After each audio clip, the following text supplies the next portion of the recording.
দূর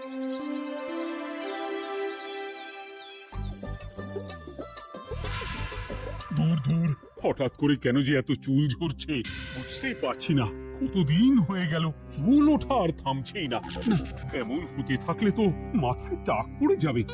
না, না, আজ রাজবৈদ্যের কাছে পরামর্শ নিতে হবে। কি ব্যাপার মহারাজ, আজ আপনাকে এমন চিন্তিত দেখাচ্ছে কেন? জীবনে বড় দুঃখ গোপাল, মন মেজাজ একদম ভালো নেই। সে কি কি হয়েছে মহারাজ? গোপাল থাকতে দুঃখ কিসের? আর বলো না, মাথার চুলগুলো আজকাল ঝড়ে পড়া পাতার মতো পটপট করে ঝরে যাচ্ছে। আমি তো জানি কেন এমন হচ্ছে, কিন্তু এখনই মুখ খুললে চলবে না। আর একটু বেশি বিপদ বাড়লে তখন মাঠে নামবো। তাই বলুন। এ তো খুব ছোট ব্যাপার, চুল ঝরলে টাক পড়বে, আর সেটা পড়া কত ভালো জানেন? কথায় আছে, যত বড় টাক তত বেশি টাকা। তুমি চুপ করো তো বাপু। যদি টাক থাকলেই টাকা হতো, তাহলে তোমার টাকা কোথায়? যেটা বোঝো না সেটা নিয়ে কথা বলো না। তাই না তাই, মহারাজের ঝরছে চুল, চিন্তার ভাঁজ মাথায়। গোপাল যতই চেষ্টা করুক, চিড়ে ভিজবে না কথায়। তোমরা সকলে থামো তো দেখি। ও রাজবৈদ্য, তুমি এর কিছু উপায় বলো। আগে মহারাজ, অনেক সময় দেহে ওই লৌহের পরিমাণ কমে গেলে এমন চুল ঝরে। আপনি বরং পালং শাক, ওই কিশমিশ, কলা ও আরো কিছু ফল আমি বলে দিচ্ছি, সেগুলো বেশি করে খান। আচ্ছা আচ্ছা আচ্ছা, তবে তাই করে দেখি।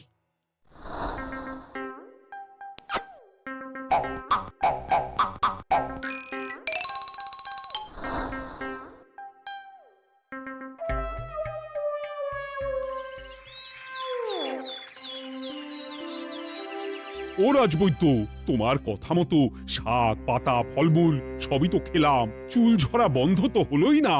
তো জানতামই এমন হবে। কিন্তু মহারাজ, এমনটা তো হওয়ার কথা নয়। কিন্তু হচ্ছে তো। আরে আমার সাধে চুল, কোথায় চলে গেলি সব? এর জন্য তুমি দায়ী। তুমি এর জন্য শাস্তি পাবে বৈদ্য। আমাকে আমাকে ক্ষমা করে দিন মহারাজ, এমনটা হবে এ তো আমি ভাবতেই পারিনি। কিছু মনে করবেন না মহারাজ, ছোট মুখে বড় কথা বলছি, কিন্তু সত্যি এখানে রাজবৈদ্যর কোনো দোষ নেই। ওকে শাস্তি দেওয়াটা ঠিক হবে না মহারাজ। দেখেছেন মহারাজ, গোপালের সাহসটা দেখেছেন? আপনার মুখের উপর কথা বলছে। তা বলি, তুমি যখন এতই বোঝো, তাহলে নিজেই একটা আস্ত লোহা খেয়ে দেখো না, তোমার মাথায় চুল গজাচ্ছে কিনা। ঠিকই আছে, এসব মূর্খের মতো কথা কেবল আপনার থেকেই আশা করা যায় মন্ত্রী মশাই। মহারাজ, আপনি বিচক্ষণ মানুষ, আমার শুধু অনুরোধ, আরেকবার ভেবে দেখবেন। ঠিক আছে, রাজবৈদ্যকে আমি শাস্তি দেব না, কিন্তু সকলের জন্য আমার একটা ঘোষণা আছে। কি ঘোষণা? আমার এই কঠিন সমস্যা যে দূর করে দিতে পারবে, তাকে আমি বিশেষ পুরস্কারে ভূষিত করব। এই তো পেয়েছি, এই সুযোগ কোনোভাবেই হাতছাড়া করা চলবে না। এবারের সমস্যাটা সত্যি বেশ কঠিন। কি করলে যে মহারাজের চুল পড়া বন্ধ হবে সেই উপায় মাথাতেই আসছে না। হঠাৎ করে কেন যে এমন হলো কে জানে।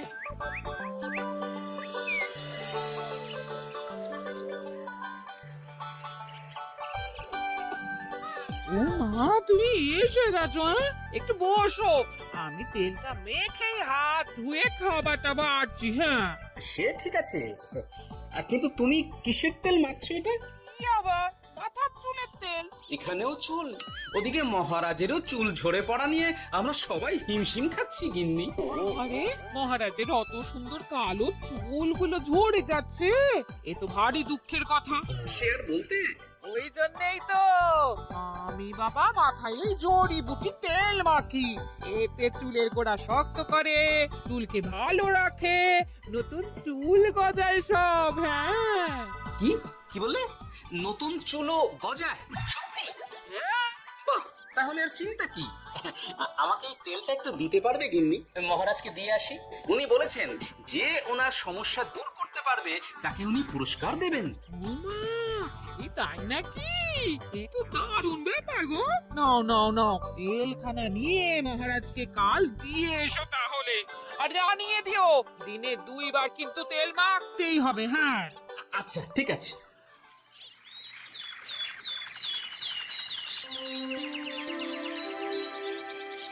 কোনো উপায় খুঁজে পেলে তোমরা?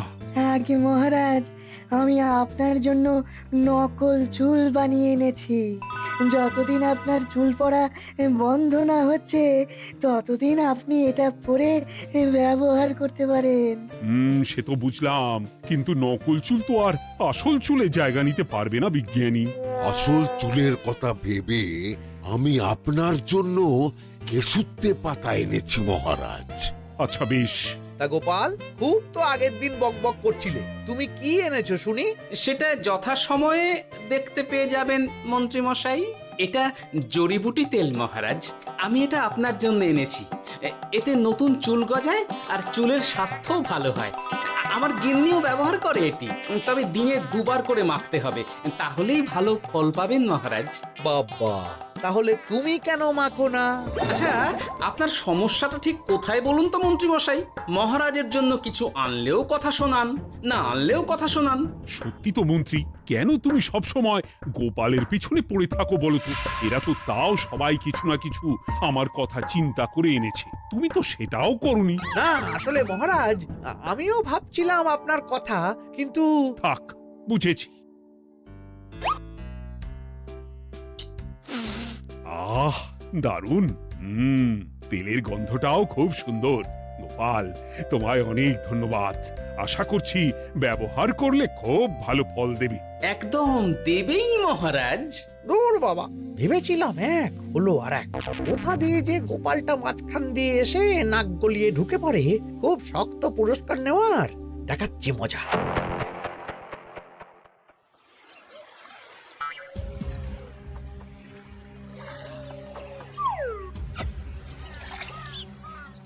এবারে গোপালের তেল দিয়েই সব কিছু তোলপাড় করব।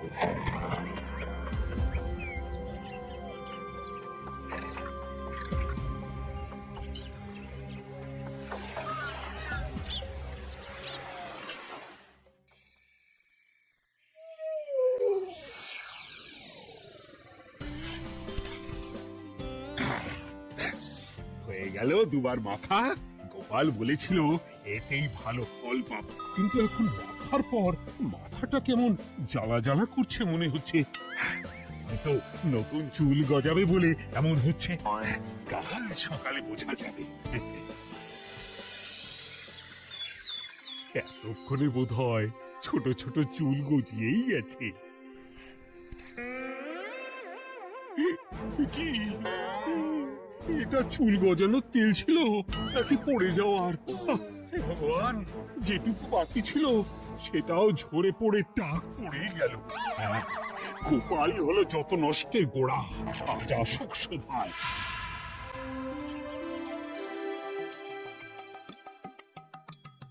এই যে এখন এলেন উনি। ও কি মহারাজ, আপনি এমন কাপড় মাথায় জড়িয়ে বসে আছেন কেন? তুমি আর এমন প্রশ্ন জিজ্ঞাসা করো না গোপাল, তোমার দয়াতেই মহারাজের এমন অবস্থা। মানে? মানেটা আমি তোমায় দেখাচ্ছি, দাঁড়াও। এই যে গোপালের দেওয়া তেল মেখেই আমার এমন হয়েছে, আর তার জন্য আমি তোমাকে কোনোদিনও ক্ষমা করব না গোপাল। বিশ্বাস করুন মহারাজ, আমার গিন্নিও মাখে এই তেল, কিন্তু এমন কিছু তো এখনো পর্যন্ত ঘটেনি। আমি আর কিচ্ছু শুনতে চাই না। আমার মাথা ভর্তি চুল আমি ফেরত চাই। যতদিন না আমার মাথার সব চুল ফিরে আসছে ততদিন আমি তোমার মুখও দেখতে চাই না। মহারাজ, আপনার কোনো চিন্তা নেই, আমি তো আছি। এবার এই সমস্যার একটা সমাধান আমি করেই ছাড়বো। কি ব্যাপার, মন্ত্রী মশাই এত লাফাচ্ছে কেন? এসবের পেছনে আবার ওনার হাত নেই তো? না, ব্যাপারটা পরে দেখতে হচ্ছে।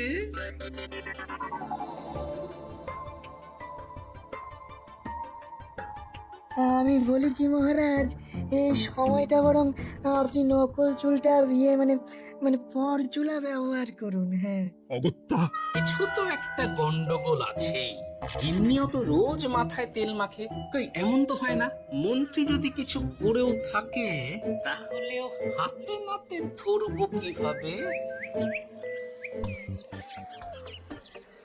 ও কি গো গোপাল দাদু, এখন এই সময় তুমি রাজসভা ছেড়ে এখানে? তোদের দাদু আর রাজসভায় যাবে না রে? কি বলছো গো? কেন? আর কেন, বিনা দোষে এমন শাস্তি। তোমায় শাস্তি দিয়েছে? তুমি শুধু বলো কে তোমার সাথে কি করেছে, বাকিটা আমরা বুঝে নিচ্ছি। আচ্ছা বলছি, কৃষ্ণনগরের মন্ত্রী মশাইয়ের বাড়িটা কোন দিকে একটু বলতে পারবেন? কৃষ্ণনগরে নতুন নাকি? আগে তো আপনাকে কখনো দেখেছি বলে মনে পড়ছে না। হ্যাঁ, আমি এখানে থাকি না, আমি এখানে আমার কাজে এসেছি, তাই মন্ত্রী মশাইয়ের বাড়ির ঠিকানাটা যদি একটু বলে দেন। নিশ্চয়ই, এ পথ দিয়ে সোজা চলে যান, তারপর কিছুটা ডান দিকে গেলেই পেয়ে যাবেন। আচ্ছা, অনেক ধন্যবাদ। ভিন গায়ের লোক মন্ত্রী মশাইয়ের বাড়িতে, ব্যাপারটা বেশ সন্দেহজনক লাগছে। এই এই গুলটে নেপলা, তোরা তোরা দুজন একটু আড়াল থেকে দেখতো লোকটা মন্ত্রী মশাইয়ের বাড়িতে ঠিক কি জন্য এসেছে, তারপর আমায় খবর দিস। ঠিক আছে গোপাল দাদু। তোমার আবার এখানে আসার কি দরকার ছিল? আমি তো বলেছি যে আমি ঠিক গিয়ে তোমার পাওনা গন্ডা মিটিয়ে দেবো। মিটিয়ে দেবে? কতদিন হয়ে গেছে জানেন? দেখো, হয় আমার কীটনাশক আর সার সব ফিরিয়ে দিন, নয়তো আমার জিনিসের দাম মিটিয়ে দিন। কীটনাশক, সার আর কি করে ফেরত দেবো বলো? ও তো সব পুকুরের জলে মিশে গেছে। ওসব আমি জানি না, আমার পাওনা গন্ডা মিটিয়ে দিন, ব্যাস। চল চল, এখনই তাহলে গোপাল দাদুকে গিয়ে সব জানাই। চল চল দাদু, গোপাল দাদু, তোরা এসে গেছিস? আয় আয় আয় আয়, আয়।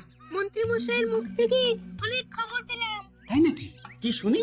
মন্ত্রী মশাই ওই লোকটার কাছ থেকে অনেক কীটনাশক সার নিয়েছে, কিন্তু এখনো জিনিসের দাম মেটায়নি।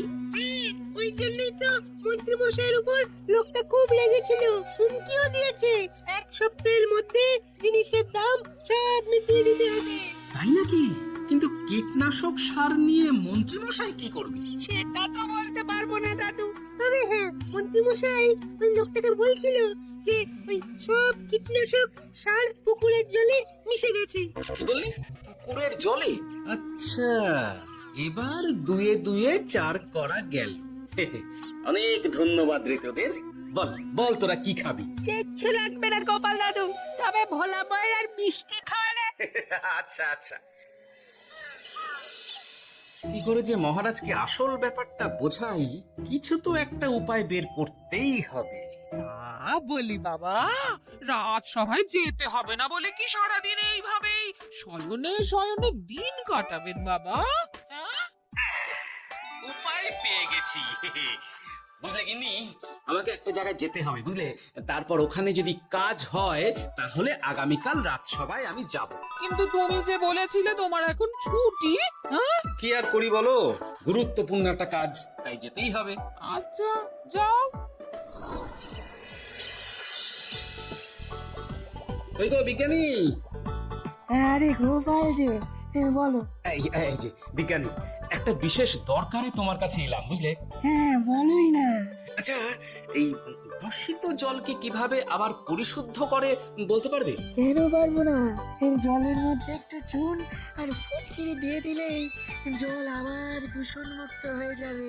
তবে ওগুলো দেওয়ার পর কিছুদিন সেই জলকে ব্যবহার করা বন্ধ রাখতে হয়। হ্যাঁ। আচ্ছা আচ্ছা, অনেক ধন্যবাদ, আসি তাহলে। হ্যাঁ,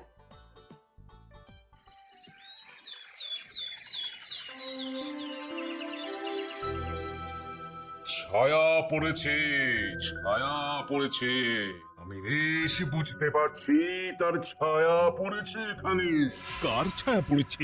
আজকাল তোর মাথা থেকে অনেক চুল ঝরে পড়ছে, তাই না? আগে হ্যাঁ সাধু বাবা, আপনি একদম ঠিক কথা বলেছেন। ও বাবা, এই আবার কোথা থেকে উদয় হলো? আরে আমি একা গিয়ে সেই স্নানের পুকুর পরিদর্শন করতে চাই। যথা আজ্ঞা বাবা।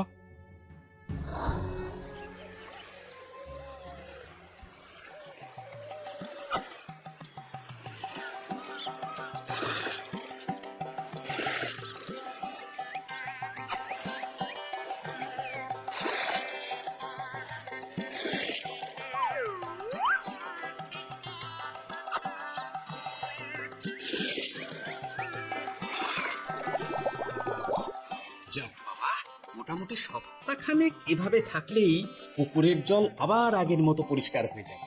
এবার শুধু মহারাজকে একটু বুঝিয়ে বললেই হয়ে যাবে।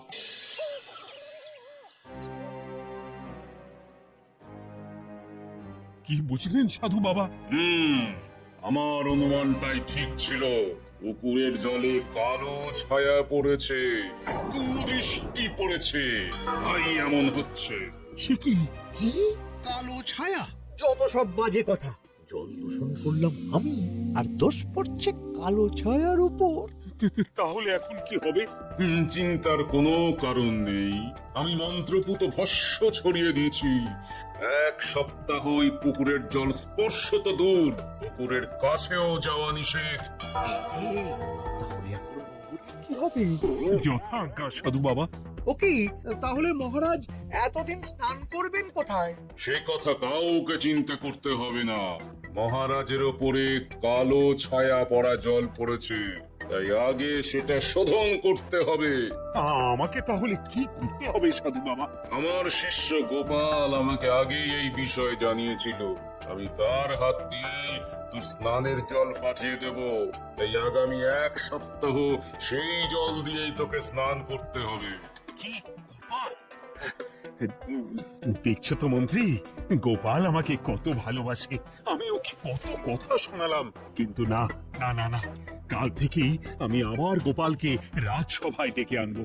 আমি আসছি, আমার কাজ হয়ে গেছে। আর হ্যাঁ, তোর স্নানের পুকুরের চারিদিকে প্রহরীর বন্দোবস্ত কর, কাক পক্ষীও যেন ওখানে প্রবেশ করতে না পারে। আচ্ছা বাবা, আচ্ছা।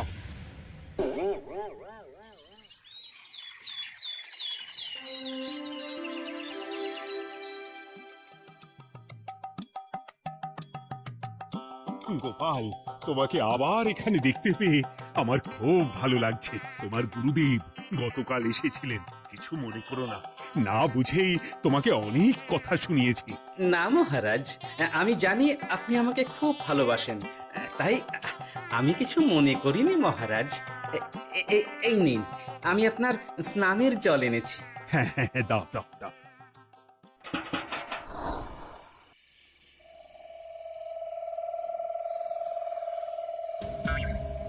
ও বাবা, পুকুরের কাছে যে গিয়ে দেখবো সে উপায় নেই। চারপাশে প্রহরীতে ভর্তি, তাহলে কি সত্যি সত্যি কালো ছায়া পড়েছে? ভালোই হলো, পাওনাদারকে বলে দেবো কীটনাশকটা জালি ছিল।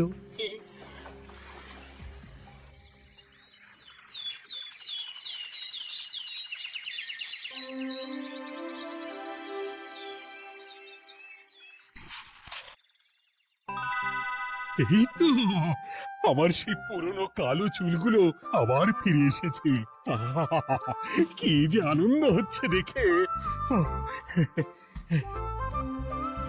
আজ 1 সপ্তাহ সম্পূর্ণ হলো। গোপালের জন্য আমার স্নানের পুকুর থেকে কালো ছায়া দূর হয়েছে। আমাকে এই সমস্যা থেকে দূর করার জন্য আমি গোপালকে 100টি মোহর উপহার দিতে চাই। ধন্যবাদ মহারাজ। দূর, আমার আর ভালো লাগে না। সব সময় গোপালই মোহর পায়, এটা তো আমার পাওয়ার কথা ছিল। এদিকে আজকে পাওনাদারও আসবে।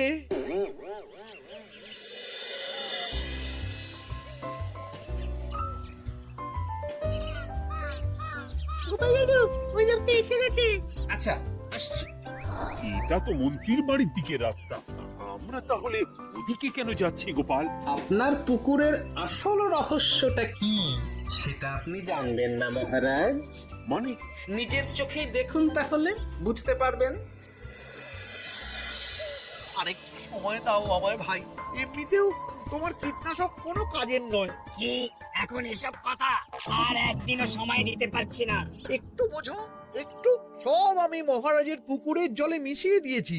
মন্ত্রী, তুমি তাহলে সেই কালো ছায়া? মহারাজ, আপনার পর্দা ফাঁস হয়ে গেছে মন্ত্রী মশাই। তুমি তাহলে সবটা জানতে? একদম প্রথম থেকে। খুব জোর ফেঁসেছি। এদিকে পাওনাদার, ওদিকে মহারাজ, এখান থেকে কেটে পড়তে হবে। গন্ডগোল করে আবার পালানো হচ্ছে তবে রে বলো কেন করেছিলে? মহারাজ, আমি ভেবেছিলাম আপনার সব চুল উঠে গেলে আমি আপনার কাছ থেকে চুল গজানোর ওষুধ দেওয়ার নামে অনেক টাকা লুটবো। কিন্তু সেই ভাবনা ভাবনাই থেকে গেল, সেগুড়ে যে বালি হয়ে গেল। ভাবা যায় চুলের জন্য চুলো চুলি, হ্যাঁ?